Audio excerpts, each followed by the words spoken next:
What's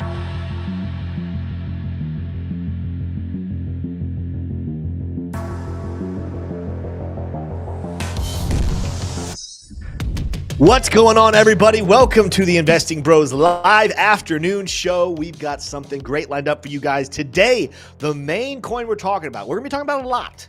We're going to cover a lot of charts, decent amount of news, but we're talking about MATIC. MATIC on an absolute tear right now, pushing up towards $94. We're going to be discussing, can we actually get to that dollar? That dollar is coming in 93 cents, 94 cents coming in here. There are some things saying overbought, but when you start to move out here, the chances of getting up to that dollar are looking kind of close. We're going to be talking about that and a whole lot more, so don't go anywhere. You already see the man, the myth, the legend, Mr. T. Shroom from down there in Gainesville, Florida. T. Shroom, how are you feeling today? Oh, man. Tim, I've got to be honest with you. I'm feeling pretty good. I'm feeling pretty good, and I'm feeling better than I deserve, to be honest with you. Yeah? So a lot of people have doubted that over the years, but again and again, it's come through truer than ever. Thank you so much, guys, for tuning in. We're going to have a lot of fun on this episode here. I've got a quote for us. Let's go ahead and check it out. Man cannot see God, but man can be seen by God. He is not the object of a discovery, but the subject of revelation. Abraham Joshua Heschel, writing from a Hebrew perspective, not a Christian perspective there, but definitely some good Judeo-Christian values. Oh, yeah. Well, honestly, I feel like no matter what religion you have, if you are a spiritual person, and that has such a terrible connotation because like people are like, oh, I'm spiritual. It's like, all right, that just means you're a weirdo. I mean, if you have a faith in a higher power, I feel like you relate to this quote no matter who your God is. Of course, mine, I'm not going to be shy about it. Mine is Jesus Christ. And if you'd love to learn more about Jesus, I would love to talk with you guys. But T-Shroom and I, we like to keep this. We talk about marriage and crypto on this channel. Those are our two big topics. And today, that big topic, MATIC, we're going to be discussing that and more. But for sure. Good quote, T-Shroom. We're going to give it a couple of minutes for people to trickle on in here. I didn't even have YouTube up. I just got into YouTube. I'm going to say yo-yo to the people because that's my classic come in quote here. I literally sat down a minute before we went live because my microphone had been moved and all the shifting. So also didn't get the lighting. My face is nice and bright. I'm not as pale as this would seem. It is wintertime, so I'm not necessarily that tan either, but I'm not that pale comparatively to old T-Shroom. But Eric Wallen says, my religion is Bitcoin, baby. All right, there you go. Well, Bitcoin sees you, Eric Wallen. Bitcoin sees you. Won't be there for you in the afterlife, but no, it's gonna be gone. It's gonna be gone. But yeah, T-Shroom, it's gonna be funny here. Do we just jump right on in here? I feel like we've always gone like 5 minutes into the show before we actually get in crypto. Let people kind of scoop on in. But any stories you want to tell the people before we jump into some of the content? Oh, Tim, we've got some great stories here. Got the CBOE launching margin trading for Bitcoin. That's going to be pretty interesting. And then we've got a lot of data coming out, some economic data coming out very, very soon. We're going to go over that a little bit. And then, there's definitely some whales splashing around. And you may find yourself in the splash zone for MATIC whales. So get ready, strap in. And if you're just tuning into the Investing Bros for the first time, hit the subscribe button. You will not be disappointed. Well, and here's the thing, and I've said this a lot recently. We've done really nothing to earn that like and subscribe. So if you're sitting on the fence and you don't want to hit it just yet, that's completely okay. You don't have to. It would be nice if you did, but you don't have to. Give us a couple of minutes, and then we'll revisit that like and subscribe button. But with that said, let's go ahead and jump on over into some technical analysis of Shroom. Now, let's start off here with MATIC. MATIC is on a tear right now. I was even reading an article this morning, T-Shroom, saying, like this morning, it was saying, hey, are we about to see MATIC make a little bit of that Solana run? Well, today, I'm not saying it's the only one, but in my coins that I watch, Sui is up 3%. That's close. We got Atom is up 2.2%. Optimism's up 2.8%. Ethereum's up 2%. Ethereum back up over $2,100. Wow. Where a lot of things are low. But nothing on my list in my technical analysis is beating out this MATIC up 4.5%. today. And man, we're getting close to that. We kissed ever so slightly on that 94-cent range for MATIC, up to 94.6 cents. Let's take a look at what we're seeing on the indicators now. I'm going to warn you guys, you're going to see a lot of orange boxes today when we're looking at charts. Do not be dismayed. We're getting close to the season of Christmas, when Jesus was born and the angels had to come to the shepherds and tell them, do not be afraid and do not be dismayed. And in this case, it's going to be for crypto is still in the bullish zone, despite the fact that we are seeing these orange boxes, despite the fact that we're seeing oscillators be super high, despite the fact that when we start pulling up these calls, we're going to see reversal flashes coming in. We're going to be above red waves. We have talked about this before. Is it scary when you see this stuff? Absolutely it is. Should you be entering any new long positions after seeing this? Probably not. But for anyone who's currently still invested and still has a long position open, there is a chance that the rally is not over. I also said it this morning in the video, but I want to remind people, if anyone is out here looking and saying, man, can we look for some short? Should we enter a short now? We're so high up in price action. Well, I want to caution you, you do not trade against the trends. In the same way during the bear market, let's come back here. We're on the daily chart. Let's pull down our chart prime. You guys know we love chart prime here at Investing Bros. But during the bear market, I would have cautioned you on entering any longs as we continuously just set lower lows and lower highs. Eventually, there is that great bottom. We had it for MATIC down here in June of 2022. And at this point, we changed the trend. We started moving upwards, and that's the time to enter longs. But when you're in these bullish trends, like we are right now on MATIC and on crypto, the question you should be asking is not where do I enter a short position? The question is where do I enter, or where do I take profit? And if your answer was right now, good answer. Up here at 94 cents, 95 cents, cannot fault you for that. We're coming back up to these highs we had back here in May when we did reach about 96 cents. We've not been over $1 since all the way back here in April of 2023. So we have been there this year. We're not about to cross any new highs for the year, but it is a high for more recent times. And again, as we start to move down towards the lower levels, I do think we're going to be seeing a little bit of rejection coming. The fact is, truly, during this show, I might need to be taking some profit on, I'm in a long position right now on MATIC. I might be taking some profit even while we're live, waiting for a little bit of a pullback. You guys will see, obviously, we'll talk about these ones as well, but Link has, of course, taken a nice pullback after a crazy rally. Solana, I didn't take profit, and I really should have. I told you guys I was going to take profit at 60 cents.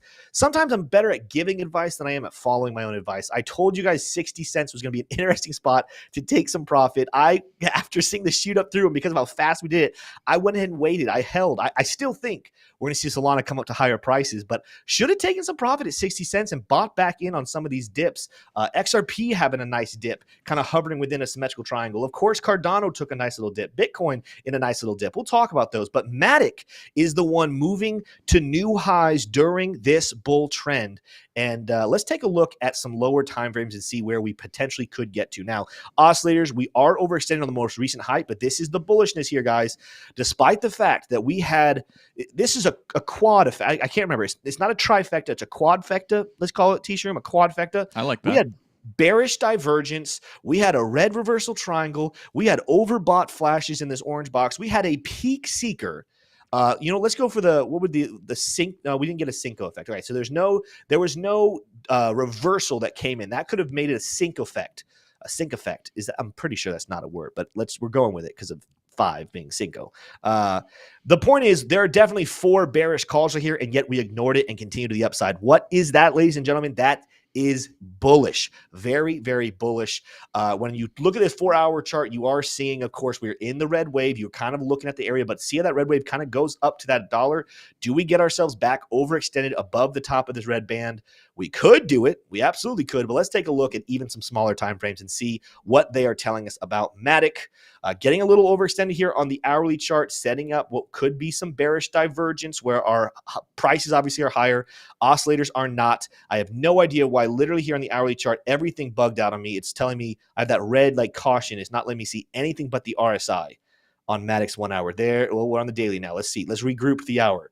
Come on, charts. Don't bug out. Show me what you got. All right, we're going to get MVP. That's all it wants to show me. All right. Being stingy here. Let's go all the way down to the 15-minute chart where we're very overextended here on on when we're starting to see these, this is where I'm starting to take a look and say, hey, am I going to take some profit? Of course, we did take profit back here. Sorry, didn't take profit. We had it overbought. Then we continued to the upside. We had another one right here. We had a small retracement, continue to the upside. Let's take a look here. Got a reversal that did get ignored. We're pushing. Oh, T-Shroom, I might in the break. I might be taking some profit on my MATIC position. Maybe not the whole thing. Maybe I'll take like 50% because there's a good chance we do get to $1. But you do love this push we're getting. But as you guys can see, I'm showing you we're overextended on the daily. That's expected. We've been there. Overextended on the 4-hourly. Well, it's more fresh, but we've been there as well. When I start to see 15-minute chart saying overbought, and you start getting down here, 10-minute chart overbought, 5-minute chart. Let's see what it's saying. 5-minute charts overbought. I do think that while we are live, we are going to be seeing a small pullback in price. I do think that 94 cents, we're getting pushing towards 95, but you know what? Give me a second. I'm not going to be able, you guys aren't going to see it, but I'm going to take some profit here on my MATIC position. I have to do it. T-Shroom, go to your screen. I want you to look at MATIC or even anything else you want to look at while I'm doing this. This is special. I usually don't do this for the silver members, but I'm taking some profit on MATIC as we are speaking. All right. You just go to my screen and take a look at MATIC. Yeah, we could do that. Let's do it. All right, I've got Bitcoin pulled up here now, but taking a look at MATIC, one thing I'll point out is I do have one name that's doing better than MATIC on my watch list, and that is Lido. So Lido coin actually up 8.15%. And I will point out here, guys, Kaspa on discount today, down 4.8% there. But I've been tasked with looking at MATIC, and looking at MATIC is what I will do. It's definitely exceeding the upper bands of the Bollinger Band there on the daily chart. I believe Indie Rock Crypto also pointed that out. So that to me is showing signs of overboughtedness. I would be skeptical to take a long position here on MATIC unless there's something that I don't. Yeah. And that could be the case. What I will point out here is on the Ichimoku oscillator on the daily, the bulls do have control, right? So what that would tell me is that a short may also not be the best thing to do here because it could just trade sideways. Yeah. And that short, liquidity would be better spent, investing in, I don't know, maybe Kaspa or something at these levels. So just something to think about there. What do you think about that, Tim? No, I think you hit it dead on. I kind of said that earlier. I'm not shorting. I'm not shorting MATIC at all right now because it could keep going up. But again, when I see overbought on all of the time frames, don't get me wrong. When we're super bullish, let's go back, T-Shirt. Let's go over to Bitcoin real quick. Go back to my screen. I want to take a look back here. Let's turn this off. When we were doing this, explosive move, I got to go out to the daily chart. 5 minutes, just too much. When we were doing this explosive move back here, this parabolic move on Bitcoin back on October 23rd, we just lived in overbought territory the whole time. If you went down to like the 5 minute, 1 minute chart, that constantly went up and down, overbought, overextended. But on this daily chart, on the longer time frames, we just stayed. You can see here, we have not, on the daily chart on Bitcoin, we have not dropped below 77 on the RSI the entire time we were up here. We were down towards 36 all the way back here in mid-October. But then since this rally, since about October 19th, we have technically been overextended on the daily chart the whole time. What does this say? This tells you how strong the bull trend is, that we can live in the higher overextended RSI and oscillator action. But when it comes to MATIC, and I'm not saying that it cannot keep going to the upside. In fact, watch me be completely wrong and we hit $1 while we're live. But you do, I'm in profit. You never lose taking profit. I think I actually made probably on that trade.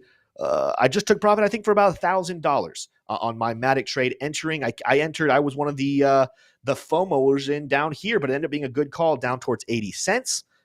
Good call for me. Made $1,000 going to the upside. I want to see a retracement. And whether we go up to 96 cents or whether we get to $1, do expect a pullback. I would not even be surprised to see us pull all the way back here towards at least 0.86 cents. Or I almost said 86 cents, 0.86 cents back to these highs we had back here just a couple of days ago. Then, even if the price keeps dropping down, at least I bought at a lower level than I took profit. I've just maximized and created more MATIC in my supply for the long-term hold. That's the win right here. Again, During this bull trend, I am not asking the question, where should I short? I'm just not going to be entering a short on any crypto anytime soon. I'm asking myself, where should I be taking profit? And then where should I be buying back in? Now, I didn't do this, but a great thing that we're looking at here, let's start talking about some other coins, starting off with Bitcoin. Talked about it this morning.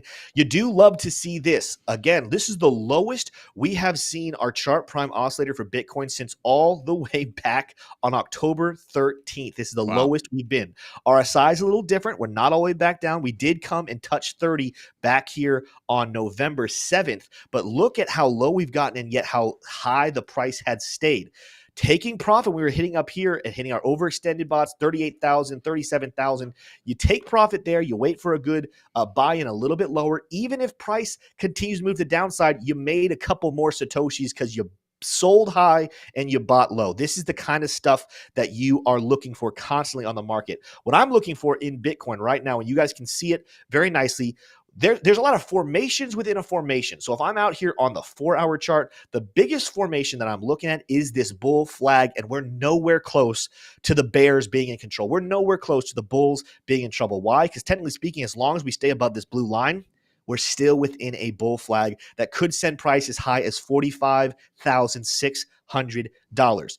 In the shorter time frames, as we start to move down here, maybe towards the 15-minute chart, telling us maybe what's happening over the next little bit, you can see we've kind of been riding a little zone. There's a trading channel right here, these two yellow lines, been riding this lower line, but getting a lot of bullish flashes coming in here, telling us that this is strong support. In fact, every single time, it's hard to see exactly. I got to kind of spread it out. Every time we get down to these support levels, look at the peaks in volume telling us that buyers keep buying. This isn't a flat level. It keeps getting lower and lower, but people are buying pretty heavily every time we get back down to this yellow line.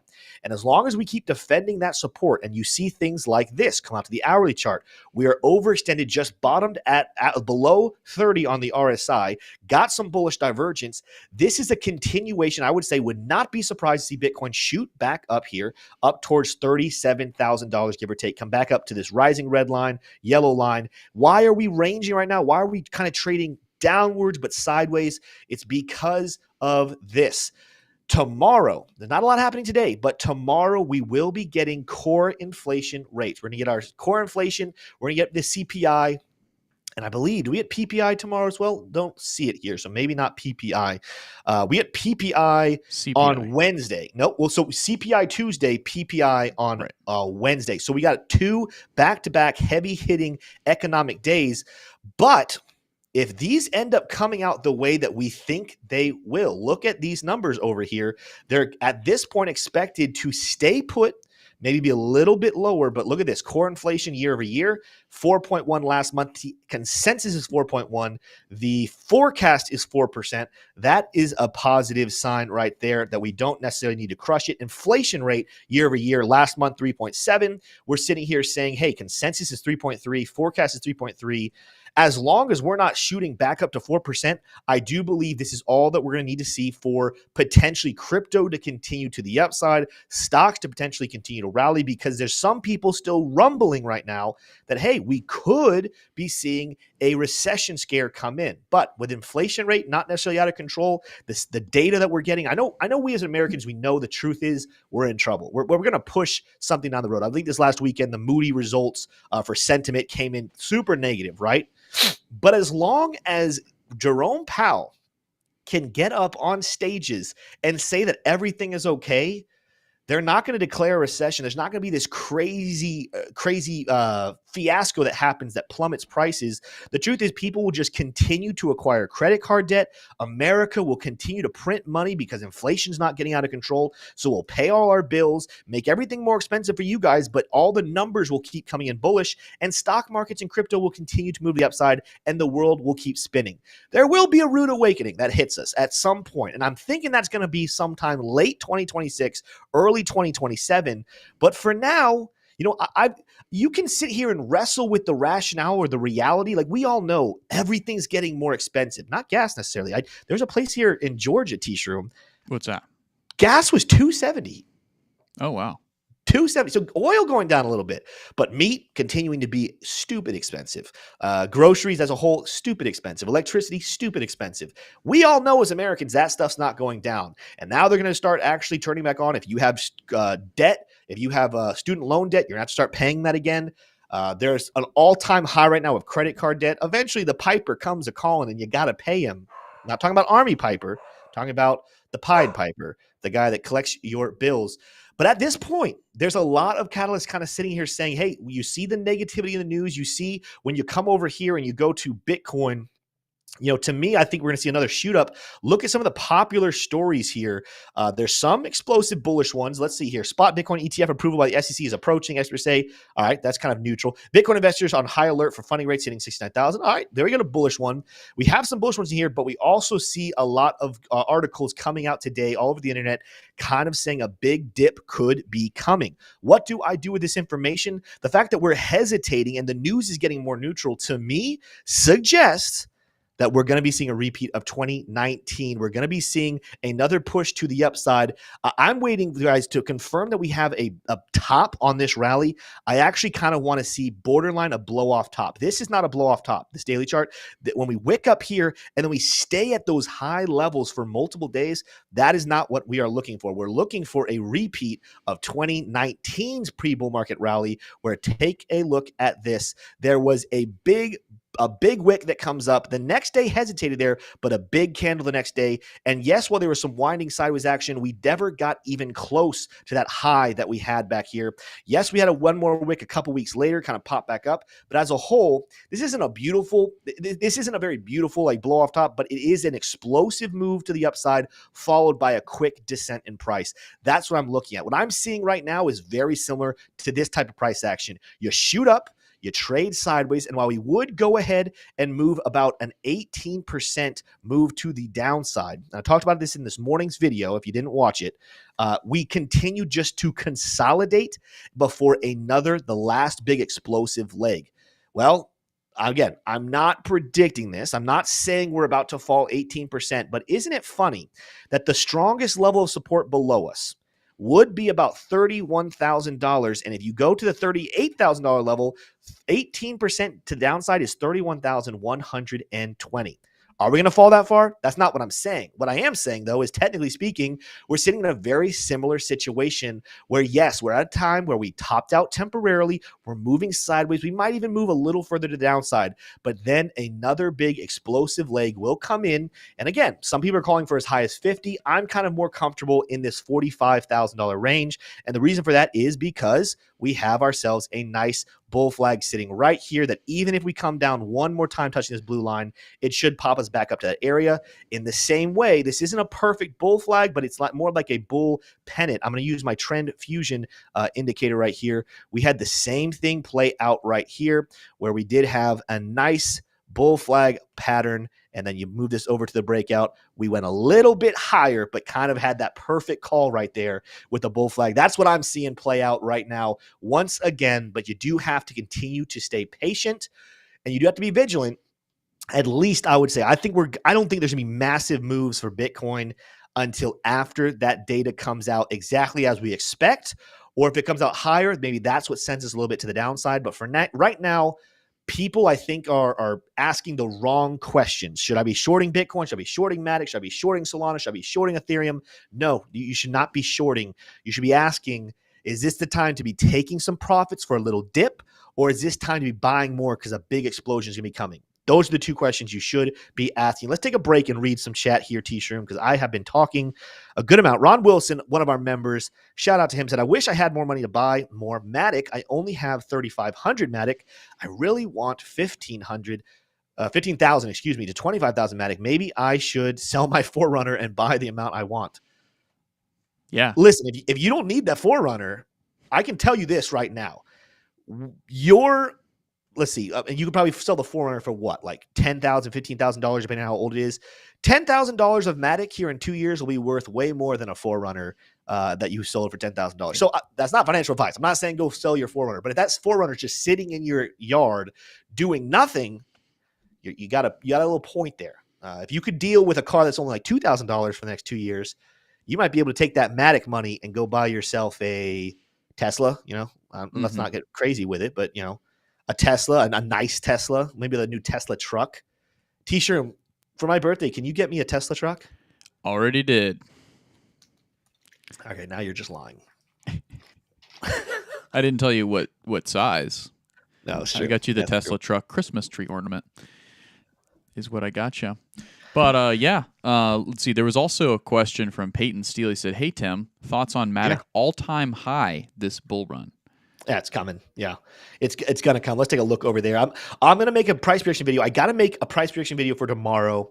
I thought about doing it for today, but I was like, you know what? Let's talk about the big explosion about to come, because I didn't even mention this live show so far. Let's check in on that real quick. We're gonna go back to MATIC, but in case you guys missed this morning live show, we're still playing out kind of the boringness of what I talked about, and that is keep an eye on the 4-hour chart Bollinger Bands. You see T-Shroom talk about these all the time. I bring them up a little more when the constriction's coming in. Well, 4-hour Bitcoin, we have flirted with the downside, but you can see that constriction continues. And one of the things I pointed out, I'm not saying we have to go to the upside, but take a look back here. Every single time before an explosive bullish push, you have a fake out where the wicks come below the Bollinger Bands, making you think, oh, here we go. This is the time we're reversing. We're heading down. And so far this morning, got those nice 2 wicks, but notice both those candles are green. So to me, fake out much? I don't know. I still think I see a move to the upside, but we'll have to continue to wait on that one. Let's go back to MATIC here. Go back to daily chart. Let's go to Bollinger Bands. When I make long-term price predictions, T. Sherman was talking, we were talking about this the other day. I'm a technical analyst. I love using charts. You can't really use charts to make long-term price predictions, especially when it comes to crypto. There's really not enough price action, except for maybe Bitcoin, to do a lot of this long-term. Like, you can't just take these lines like this and say, all right, well, are we going to keep these resistance levels like this, and we're going to extend it way over here, and then by the time we get, see, it's just that's too volatile. Like, even if I went over here, I'm not expecting, just so you guys know, if I were to keep this going to the upside, and I'm on the log chart here, I'm not expecting by the time we get to 2025 to see a $500 MATIC. Neither am I. No, we're not going to see a 500x for MATIC, guys.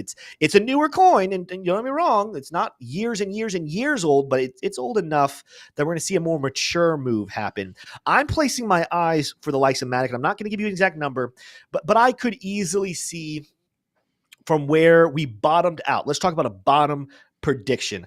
I could see somewhere around like a 50 to 80x from the bottom. So that would give us something like, let's see, 50x. We're talking about, let's go here. 50x, we're talking about somewhere in the $17 region. Let's go higher than that. Let's go closer towards 70, 80%. Let's go 80%. I think somewhere in the $26 range. I don't see us getting up to $50, $100. That's not the stuff we're looking at here. We are looking at a more conservative level. But just so you know, again, I'm not giving this as my exact price prediction, because to make my price prediction, I need to explain to you where I think the supply is going to be, and then have an educated, rational reason for where I think the dominance could be / the market cap. That's how you make a prediction for a price will be.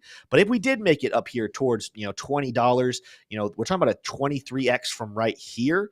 If we get up here towards that $30, we're talking about potentially a 30x. I still think a retracement is coming, guys. Don't get me wrong. While we're sitting here talking about can we get to $1 here from MATIC, and that's absolutely doable, do not be surprised in the next couple of weeks, maybe even into January. My timeline of this keeps getting backed up because the bulls keep pushing and pushing and pushing and pushing.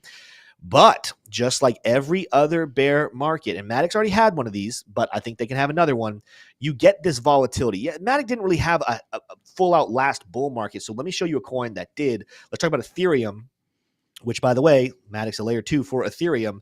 Look at what we saw happen back here in 2019. Topped out here in 2018, January 18, had a big bear market, rallied 387%. That's massive gains right there. But then we went on with Ethereum to have a 70% pullback. Then you have a nice another rally right here. Boom, you come back up another 150%. Of course, COVID probably took us lower than we really needed to go, but I still think you're probably looking at somewhere between a 35 to 50% pullback before it's all said and done with that rally. These pre-bull market rallies followed by decent-sized pullbacks happen. And when you're looking at MATIC, again, do we top out here at 94? I don't think so. I think whether this is it or not, I think we do make another push. I could honestly see a push for MATIC. Let's take a look here. Where's the all-time high? Way back yonder. I told you guys before. Let's see. What are we looking at right here? So if we topped out here at $3, give or take for MATIC, just to get it to a 2x away, which is not ridiculous, you're looking at $1.50, right? Don't know if we're getting there. I think that's actually pretty crazy. We got back up here all the way in February. I think realistically, here's what we're looking at, guys. Let's take a look right here. Let's just use a nice falling wedge breakout pattern. I think that I could see after a small pullback here more recently, $1.17, $1.18 for MATIC, followed by another 50% pullback, maybe 60% pullback back down here towards levels like 58 cents, maybe go a little bit lower, maybe back down here towards 50 cents. Don't be surprised. Why? Because we've seen this stuff happen before. We've seen it on Cardano. We've seen it on Ethereum. We see it on altcoins. These pre-bull market rallies with big pullbacks. It's a common trait in this 4-year cycle. Don't be surprised to see MATIC do the same thing again. It's time to be bullish right now, but there will be a season before the real bull market, before the Bitcoin halving, that there will be a moment to say, all right, hey, something's going to flash. People are going to take profit. There's going to be big pullbacks in these projects. Be prepared for it. Take your profit and then buy back lower. It's the great way. Don't take all the profit. By the way, I want to clarify this to everybody. When you take profit on MATIC, on Bitcoin, on Ethereum, on Cardano, any of these, do not take 100% profit. Let me tell you why.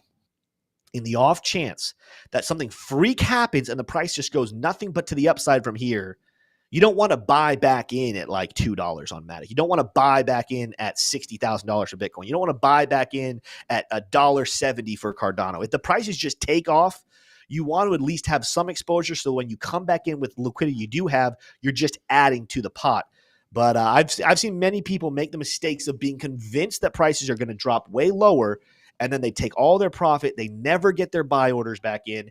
And then instead of having average buy prices for things like MATIC somewhere in like the 50 cent range or the 70 cent range, and for Bitcoin like the $25,000 range, they end up getting average buy spot at wherever they FOMO back in at, 45,000, 50,000. That's not what you want. So do not be the crazy person who takes 100% profit on these pre-bull market rallies just in case. Take 25%, take 50%, buy in lower that average price. Trust me, whether your average buy-in for MATIC is 75 cents or 50 cents, you're going to be happy that you have a buy somewhere in there and not at $1.50. So that's a last piece of non-financial advice I'm going to give you. Don't be a goober and take 100% profit. Absolutely. Gia S. going to wish you another happy birthday. Yes, happy birthday, Gia. And you know what, Gia?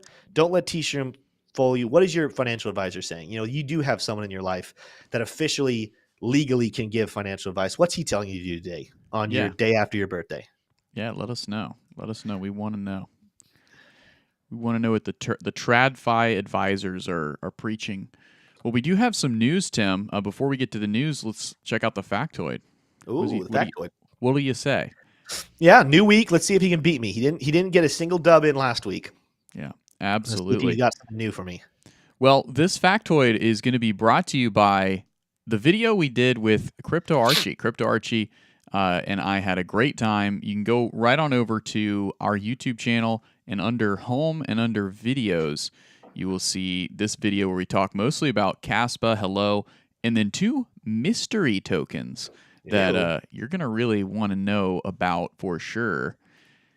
How old was Thomas Jefferson when he signed the Declaration of Independence? He was young. I know this. And see, okay, this crazy. Most of the founding fathers were young at this time. So I'm going to say he was 29 because that's the lowest one I see here. I think it was, well, Thomas Jefferson wrote it. And for some reason, I thought it was younger than this. There was another person that was 23, but that was something that did something else. I'm going to say 29. I'm going to say 29. He was a youngster, a young redhead, hot and passionate with the way he wrote. He actually had to be corrected several times. They told him the first couple writings were too aggressive, and they had to calm down the young Thomas. But yeah. I don't know if you can be too aggressive in a Declaration of Independence. No, I mean, that's how aggressive he was. That you look at how aggressive the current one is. Imagine what had to be taken back because he was just too crazy with it. And we're going to also claim mainland UK, mainland England for the United States as well. Wouldn't it have been ironic? I know it would happen today, but I'm not going to get too crazy or vulgar with this, but wouldn't it be crazy if the original writings, like he was just throwing out like curse words, like calling the King of England the B word, and Yeah. I wonder what a modern. I wonder if ChatGPT could do that for us. A modern day Declaration of Independence. What would founding fathers from 2023 have written to the King of England? I like that. I don't know that the B word would have had the same connotation as it does today. I think it was probably, if it even was used at all. I don't know. I feel like it was a word that just they only used to actually talk about female dogs. Right. That it was just too much to actually ever say it. Sure. It's like saying Voldemort. Whoa. We just got canceled. Thanks, Tim. Yeah. Thanks, Tim. All right. Well, we're going to come back to the factoid of the day and figure out what is going on with that. Tim already talked about the economic outlook, but we got some pretty big prints from across the pond. Great Britain's unemployment, and then we've got the core inflation rate. We've got the month over month and the year over year, and then we also have the inflation rate. And then Wednesday we have inflation rate for Great Britain and PPI for the U.S., and then retail sales for the U.S., which is, in my opinion, pretty big. In my opinion, that's kind of the biggest one. Let's go ahead and read on here. Yahoo Finance calling it Wall Street on hold in countdown to key CPI print, and then the markets wrapping up here. A week jam-packed with economic data will help shape the direction of markets. In the run-up to the Consumer Price Index, the CPI report, a survey conducted by 22V Research shows the majority of investors don't think the inflation measure is a Fed-friendly path. Among those polled, 36% are betting the market reaction will be risk-off, while 31% see a risk-on reaction. So, I mean, honestly, I think those are kind of neck and neck. So still, for the most part, undecided on whether or not this will be risk-on or off, but it is leaning a bit towards risk-off. The consensus suggests that the Fed have pretty much won the battle on inflation, and markets have certainly got very excited about a potential dovish pivot. But this is far from the first time that hopes for a dovish pivot have caused excitement, and if core is sticky around 3%, there's little doubt that the Fed will look to tighten policy again. Okay, so that's kind of the ominous note in all of this. But overall, going to be getting some fireworks tomorrow regardless. May not see volatility, or we may see volatility. It's tough to say, but investors and presumably the Fed will be watching the inflation data very closely when it is released. However, as mentioned above, retail sales may be the release of the week. Retail sales due on Wednesday could shed light on the customers' cheeriness headed into the holiday season that a lot of corporations bet on for wide margins and higher volumes than normal. Yeah. So, Tim, the CPI, is it really big? Do you think it's getting overinflated in its importance? And does it matter? Yeah. We can take a look at the NASDAQ here as well. I don't see, because even though we're still seeing things surge, we're going into an election year. I don't see Jerome Powell making any move that would hurt the stock market any more than it has been. And it's weird to say that it's been hurt because it's, a lot of them are getting up closer to all-time highs. But I just don't see him dampening that because, there's one leg that the current administration can stand on, and that's numbers. They can't stand on reality. They can't stand on sentiment. They can't stand on perception, but they can still stand on, we've seen this week. There's been commercials. There's been advertisements coming out for the Biden administration talking about, how strong the job force is right now under his leadership. Well, again, that's a number. We all know that's based off of some really faulty details, and it's not the reality of his things, but it's the only defense he has. We know he hasn't been at work. He goes on beach trips and falls off of bikes. We know that his foreign policy is not great. He's going to be printing more money to get us involved in another foreign war. He cannot rely on those. He has to rely on the numbers. And it's a pretty aggressive to say that Jerome Powell's like in his pocket, but I'm going to stick with what I've been saying. Donald Trump and other Republican nominees have made it pretty clear that day one of a Republican president, Jerome Powell is going to be losing his job. That is the role the president can play. He can fire the head of the Fed. It's even though, some people said, oh, well, it was Donald Trump that put him in power. It really doesn't matter who put him in power. It's who keeps him in power. He's going to be more incentivized to help them out. And at this point in time, Joe Biden hasn't said anything about firing him. In fact, Joe Biden needs him to create the policy he needs to do to keep Joe Biden in power. So to me, would not be surprised to see Jerome do everything to keep that recession from happening in 2027. Why?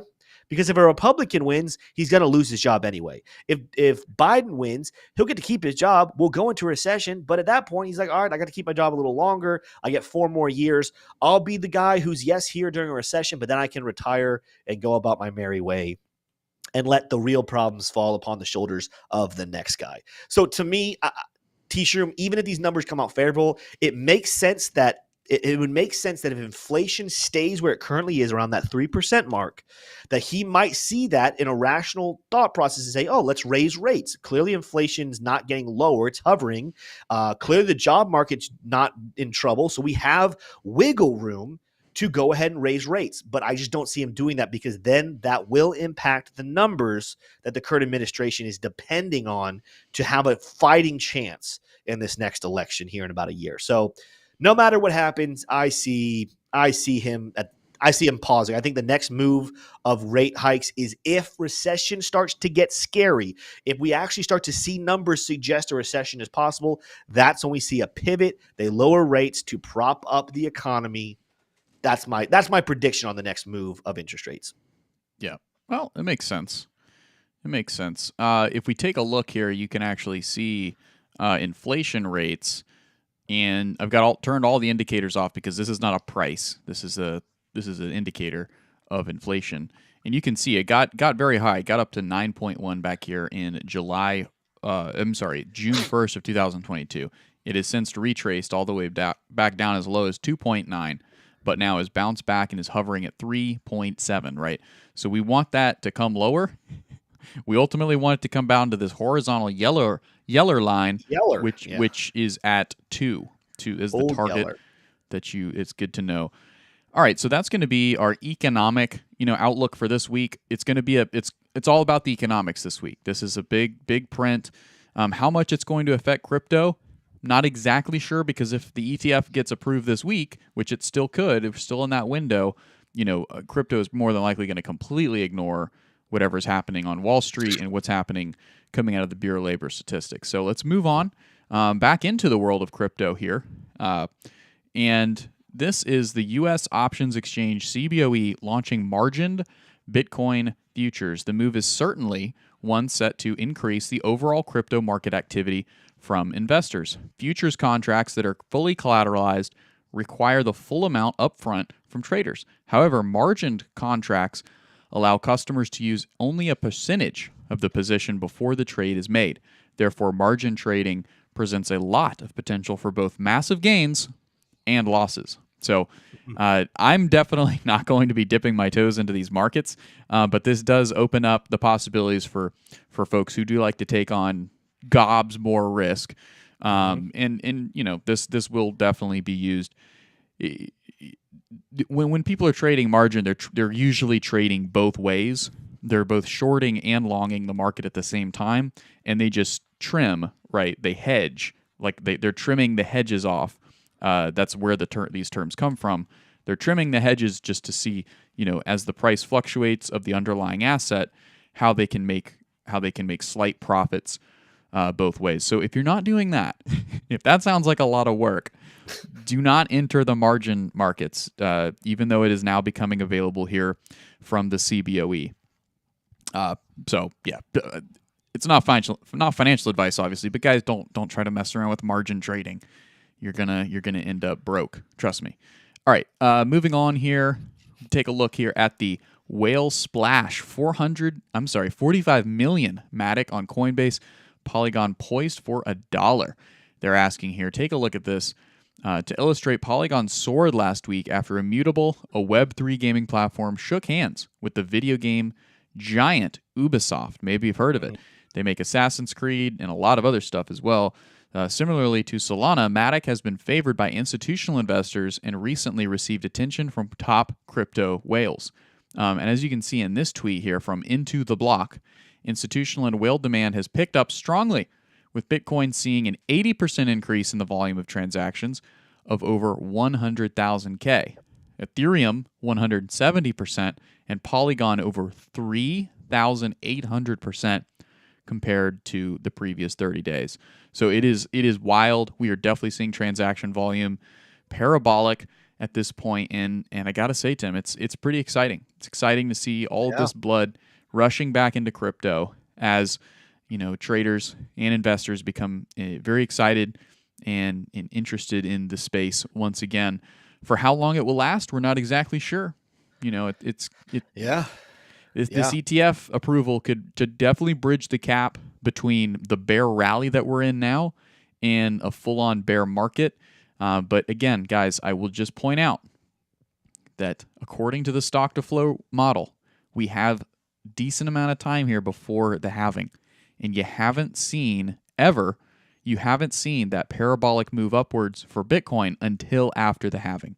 Yes, there's been pops, right? There's definitely been pops, and there's also been drops, right? Mm-hmm. But you don't have that closer certainty that what you invest is going to go up, right? Until post-halving. So everything that you're doing now in terms of buying and selling, you're doing with an extra ounce of precaution, right? Yeah. Never investing more than you can afford to lose, but that's even more true before the halving, guys. So that is where I'll leave that. A little bit of risk management wisdom for your Monday afternoon. So Tim, are you ready to get to the factoid? Let's do it, and then we'll kind of get some Q&A in here. I am interested in hearing. CBD Study says the opposite of what I expect will happen, so just ask me what I predict, then share the opposite, and you'll be the top crypto channel. That's alpha right there. Hey, I'll take all the help we can get. CBD Study, give me your predictions in chat, and I will publish them to the public, and then we will see if you are the next Jim Cramer. Absolutely. All right. What is the answer? What is the answer? How old was good old Thomas Jefferson when he it was when he, what was your question? The question, I go back to the question. Maybe I misunderstood it and I was all over the place. Well, the question was how old was yeah. Thomas Jefferson when he signed the Declaration of Independence? Tim, you've locked in the answer, 29 years of age. The answers were all over the place from the chat, and that's okay because this is not something I expected people to know. This would be in the big brain section of the trivia. Not something I expected or the Factoid Elf expected anyone to know, which is good. So let's go ahead. Are you ready for the answer, Tim? Yep. Let's go ahead and find out what the answer is. 33. Yeah, so it was 33 years old when he signed it. Jefferson was the primary author of the Declaration of Independence. At 33, he was one of the youngest delegates to the Second Continental Congress beginning in 1775 at the outbreak of the American Revolutionary War, where a formal Declaration of Independence from Britain was overwhelmingly favored. So there you go. There's a lot more to this. Now, yeah, why is this? This is like a completely different list. Well, I'm looking at a list of age, and I recognize some of these names. It's not showing me Thomas Jefferson or George Washington. It's just showing some of the ages. Did you know Andrew Jackson? I don't know why they're calling him a founding father. He was 9 years old, but I don't think he signed it. There were people on here that signed it that are super young. We got some 18-year-olds in here. Listen, independence is a young man's game. I don't think Alexander Hamilton, 21. You don't think this is accurate? No, there's no way he was 9 years old when he signed it. I don't. Did Andrew Jackson sign the Declaration of Independence? I don't think he did. Oh, so this is just the age when it was signed. That's what's weird is it says many of the founding fathers were shockingly young when they okay. So like I wouldn't call Andrew Jackson a founding father. Would you? I would call him a founding father, but he wasn't a signatory. He was alive, right? Yeah. He was alive and he came of age and kind of he was almost like yeah. Well, listen, I was wrong. Listen, I'm actually I take this one a little offense. I'm a history buff. I don't know what I'm thinking then. I must be mixing up my stories because I know there was something about that was super young, but I thought it was Thomas Jefferson. Yeah, a history buff. Now he's just buff.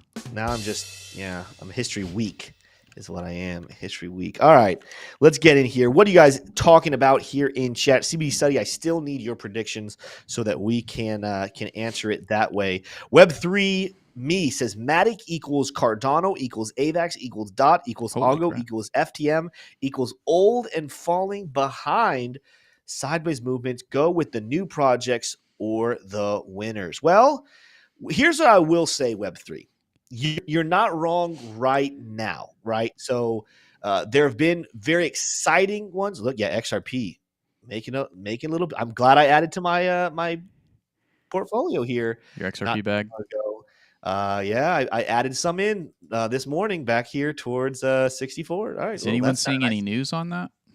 We can definitely look it up. But my point here is that Web3 and me, things like that have been said / done before. Don't take for granted seasons. Sometimes there are seasons of popularity. And right now, yes, Solana, which deservedly so, by the way, but Solana, Chainlink, Bitcoin's been on a tear, cast, but these are the hot coins right now, right? I don't think that means the death of Matic and Cardano. There's a couple coins you mentioned there that I'm maybe not long-term crazy bullish on, but just because it's not their season right now doesn't mean a huge announcement won't come out a week from now and then they have a field day in the news. Let's see. Last 5 minutes. Important Ripple warning. Stay away from this dangerous scam. I don't think that's why XRP is pumping right now. That cannot be the reason why.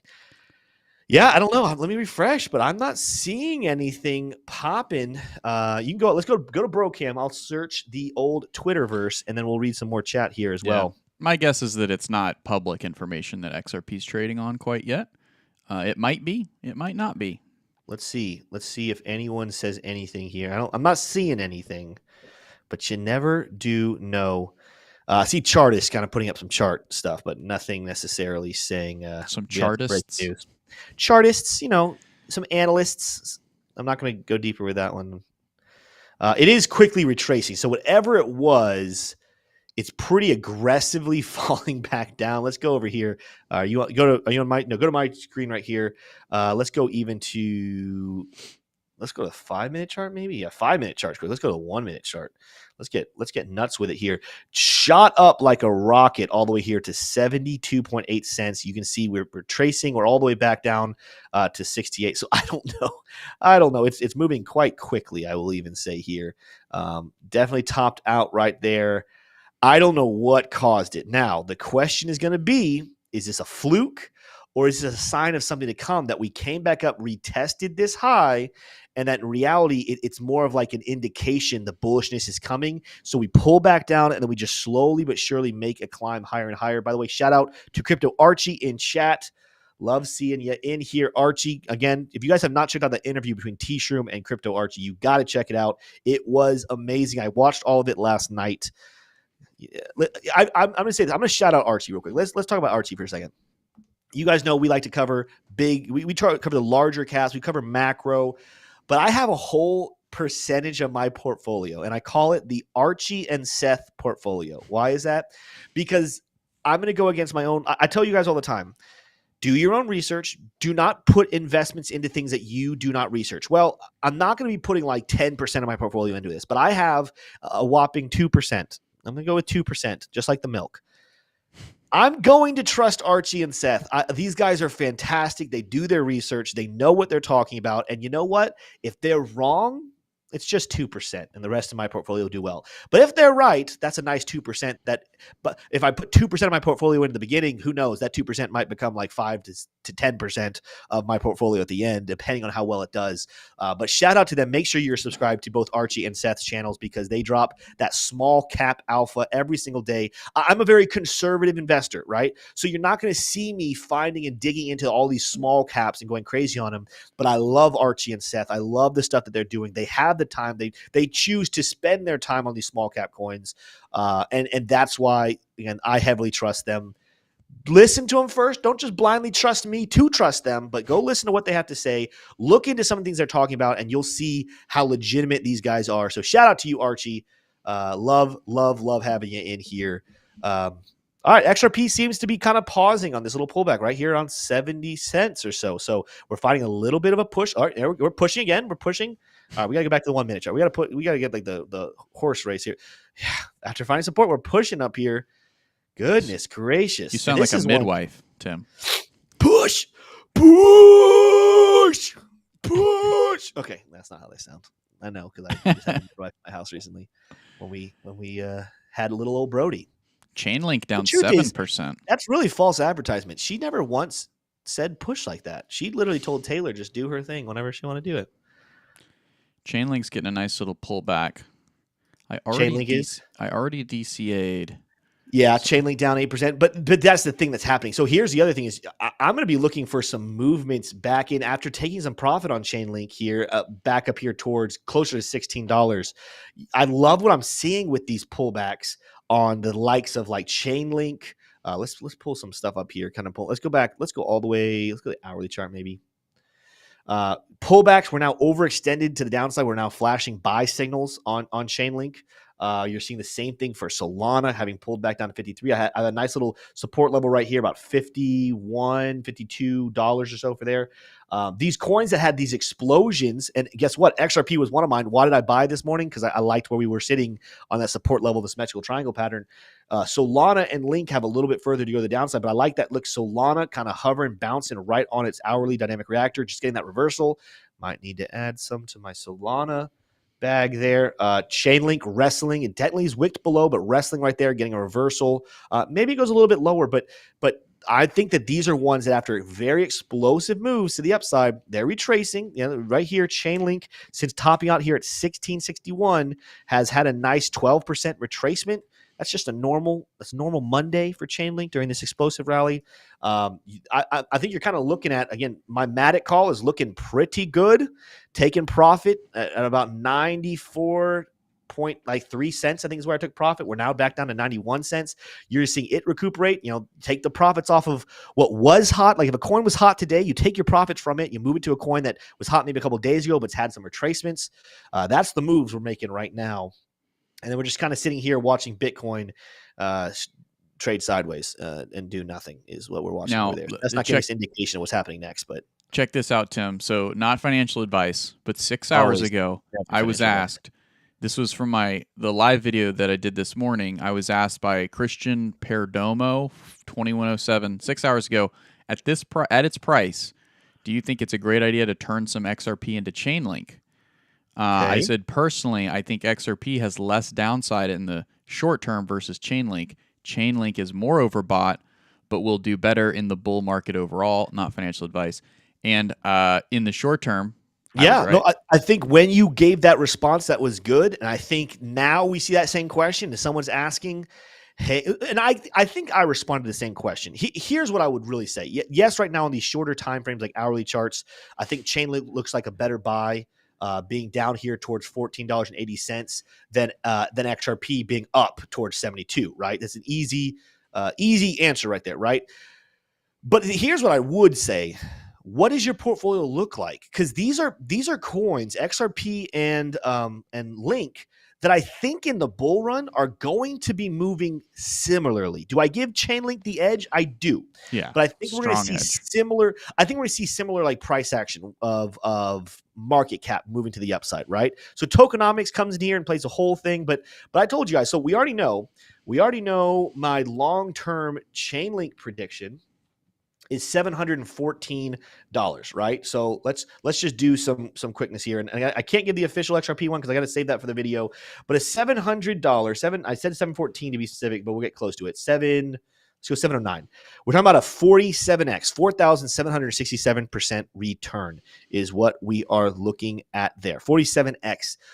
If XRP did a 47x from where it currently is, let's take down our Fibonacci. What would that look like? Let's kind of spread this out, give ourselves some room to grow here. A 47x. I'll just tell you if a 47x is legitimate, a good legitimate price action. What did I click on? Oh, I hit it wrong. 47. Oh, we gotta go further. We gotta go up. We gotta go up here. All right, 47. Oh, too far. Right here, $33. Okay, here's what I'll say. To me, I think Chainlink is going to go a little bit higher. I'm not going to give you the exact level. I think $33 is a little high for my take on XRP. I'll be honest with you. I think we're going to be looking somewhere closer towards 25 to somewhere between a 20 to 30% gain. So somewhere between this $15 to $22, I think is the more realistic option. So here's what I would say to you. I would have a higher portfolio of Chainlink than XRP. But if you're sitting right now if I'm just looking at my XRP and Chainlink and I have 90% Chainlink and only 10% between the two of those of being XRP, you're imbalanced, right? If you're 50-50, you're imbalanced. I think I would kind of shift to somewhere of between my holdings of Chainlink and XRP. I'm probably going with a 60% Chainlink and a 40% XRP portfolio, right? So the question about what you should do is not an issue of what's the price going to do. It's going to have way more to do with what is your portfolio have currently. Get those portfolios balanced and make sure you have the proper portfolio there. Yes, I'm a little more bullish on Chainlink, so I want to hold more Chainlink than I hold XRP. But I definitely still want to hold XRP because guess what, guys? What if something happens 4 months from now, 6 months from now, a year? What if Chainlink is tearing, going to new all-time highs? We're hovering. We get up here to $70 and then something catastrophic happens and everything we've projected just goes kaput, right? Well, now I put my whole bag on Chainlink and I didn't offer it to XRP. And turns out XRP does end up doing my $22 prediction, my $15 prediction, somewhere in that range. But Chainlink ends up topping out at like $70, $80. Well, in that case, I'm going to be very happy that I had a good size holding in XRP. You want to diversify. I just used those two coins, but hopefully you guys are looking at your portfolio as a whole and you're constantly moving into a place where, T-Shroom and I have both recently given you guys rough projections of what we want our portfolios to look like. So now my question is, all right, when I'm going to purchase new coins, new things, what can I do to get closer towards that balancing effect on my altcoins? I do want to choose right now. I'm not purchased into every single altcoin I want to get into. Why? Because I want to make as much money in this pre-bull market rally as I can.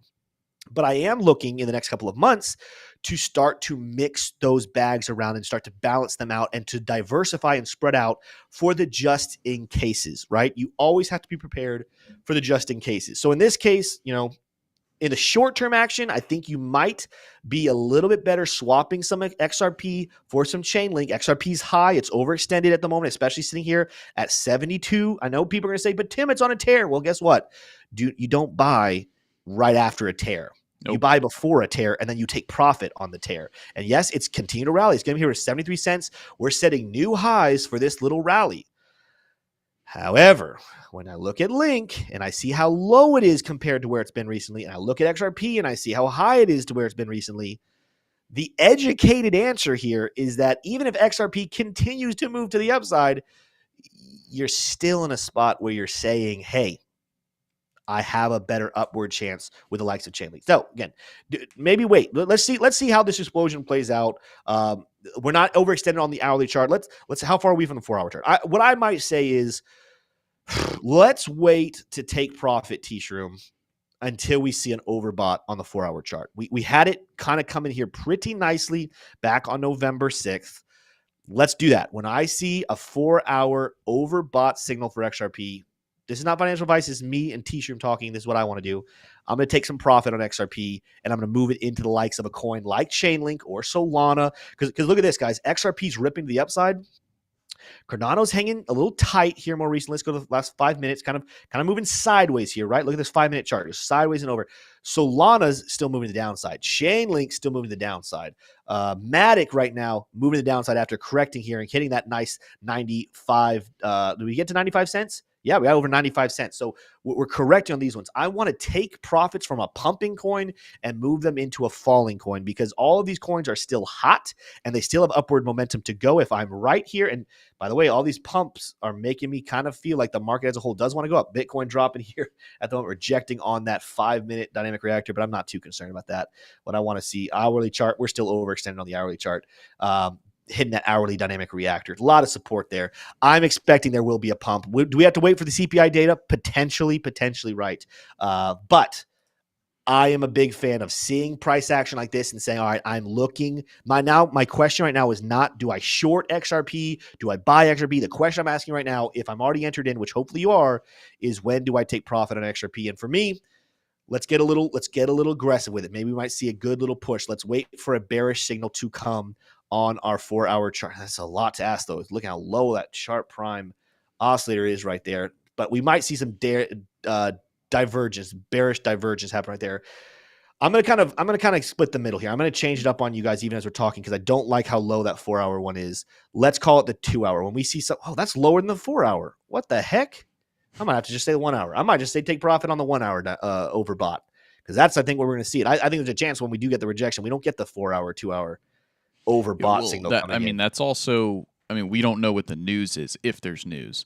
Well, it should be out by now, and I know we're past 4:00, so we're gonna have to close out here in just a second.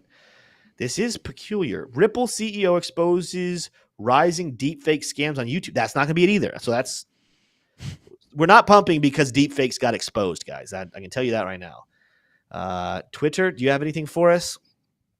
Tom Crown telling us that it's pumping. So that's the chartists, analysts talking about the pump. That's what we're doing. So that doesn't really help us out too much to see another chart guy saying that. I know. I don't know. We're going to have to keep an eye around BlackRock and XRP. Taco just posted moments ago. BlackRock allegedly applied for a spot XRP ETF, sending XRP prices up 8%. Well, that'll do it. That'll do it. That will do it. Interesting. Eric Wallen Eric, I'll give you credit too. I wasn't looking at the comment section. I was looking at Twitter. Wow. And then you said Timmy supposed BlackRock XRP ETF. Yeah. Hey, that will definitely do it. That'll pump a price. We've seen it happen with Bitcoin. We've seen it happen with Ethereum. Let's see the rest of the markets though pump. I would love to see that happen. But probably. Wait, take a step back here, Tim. Take a step back with me here. Yeah. This is almost like, how coins will pump whenever they get listed on new exchanges? This is almost like all of these coins, if this trend continues, right? Last week we got the Ethereum ETFs announcement. They didn't get approved. Okay. This week it looks like we're getting some buzz. Now this could be completely fake, but we're getting some buzz around the XRP, iShares, BlackRock spot ETF. What could happen now is that they're just like, if the thesis works for Bitcoin, we're going to go on down the line. We're going to do Polygon, we're going to do Chainlink, we're going to do Litecoin, we're going to do Bitcoin Cash, and just bring all of these cryptos onto the New York Stock Exchange via a spot ETF. Yeah, that could be really interesting. I'm not saying that that's going to happen. Just kind of speculating that would be an interesting move. I'm telling you right now, I think people are taking money out of altcoins. Look at this. XRP kind of still rallying here. We're going to close out the show here in a second, guys. But XRP still rallying, but we are seeing Cardano starting to dip here a little more over the last second. Solana down here. I just saw it down towards $51. Chainlink down here towards $14.60. MATIC had dropped it. It's back up to 90 cents, but it had dropped below 90 cents. So everything is pumping into XRP right now, up 13%. 13% since the opening today. We will have to keep you posted. We did just get a reversal. I just showed you guys 5-minute chart reversal overextended. I'm not too worried about the 5-minute chart. I would love to see it on these longer time frames. Again, hourly chart. I'm interested to see how much longer we get before we get an hourly rejection here. But guys, we're going to go ahead and call it a day, especially with news like BlackRock. We might even want to give that one a couple hours for taking profit because that news has got to make its rounds. People got to get in there and check that one out. But guys, thank you so much for being with us here today. Started off as a little bit of a boring Monday, not going to lie, but during the live show today, we got interesting here with XRP, and I doubt that interesting chart action is going to go away, but you always can talk more about it in the Investing Bros Discord, free Discord. Go check it out. Link down below. And here's the other thing, guys. Right now, we're growing in subs. We're growing everything else. If you want to see the channel continue to grow and get better, consider hitting that join button on your computer. Become a member of the Investing Bros. You get some cool behind-the-scenes access like tomorrow's live members-only show at 3 p.m. for silver. Go check it out. But with that said, you guys have a fantastic evening, afternoon. keep watching XRP, guys, and we will see you tomorrow morning.